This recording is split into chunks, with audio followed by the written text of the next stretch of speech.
All right, let's look at solving a standing wave equation as an eigenvalue problem. All right, so we have this boundary value problem, y prime plus rho omega squared over t, and we're going to view this as lambda, y equals 0. All right, and the boundary value conditions are y of 0 equal to 0, and y of L is equal to 0. All right. And let's try to solve this, right? So first thing is we can just come up with a characteristic equation. So you have r squared and plus rho omega squared over t equals 0, right?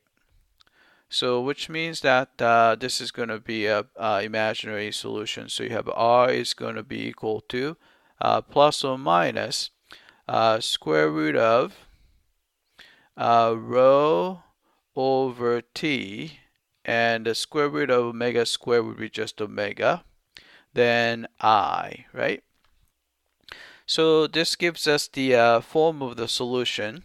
Y is equal to a times cosine of square root of rho over t omega lowercase t plus b times sine of square root of rho over t omega lowercase t.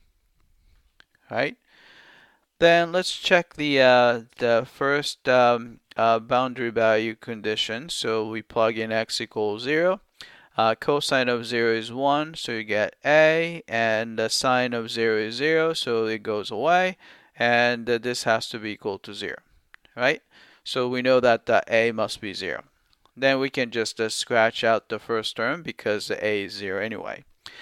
All right, then we're going to check the other boundary value condition. So we plug in L. So you're going to get, I'm going to ignore the first term because it's gone. So you have b sine of square root of rho over t omega L, right? And this equals to 0, right? In order to have a non-trivial solution, we have to make sure that here sine of square root of rho over t omega L must be equal to 0. Otherwise, b has to be 0, which means that you only have a trivial solution.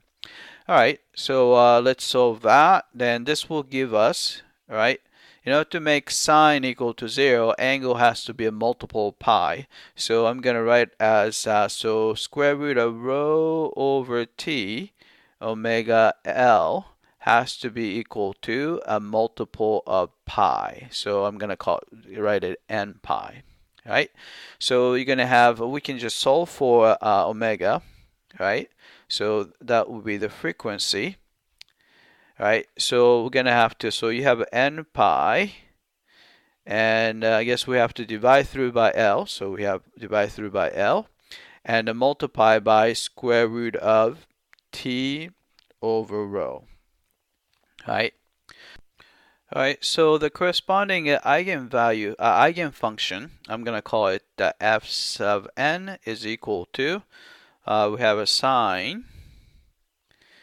All right, so you have a square root of rho over t, and we plug in omega, so it's going to be n pi over L, square root of t over rho, then you have a t, right? But you can see that you can cancel square root of rho over t and the square root of t over rho. So this simplifies to sine of n pi over LT. All right. So this is going to be a bunch of sine function, and you know, the angular frequency is n pi over L. So when n is equal to pi, you're going to see just one hill. And if n equals 2, you end up getting 2 hills. And n equals 3, you have 3 hills, and so on, which looks like this. So standing waves looks like kind of this. Right? So it's a bunch of sine curves, but you're doing a horizontal compression. So when n equals 1, you're going to get just a 1 hill, and n equals 2, you have 2 bumps, and n equals 3, you can have 3 bumps, and so on. Right? So those are the solution of the standing wave equations, and we can see these are the standing waves with different n values. All right, that's it. I hope that this was clear.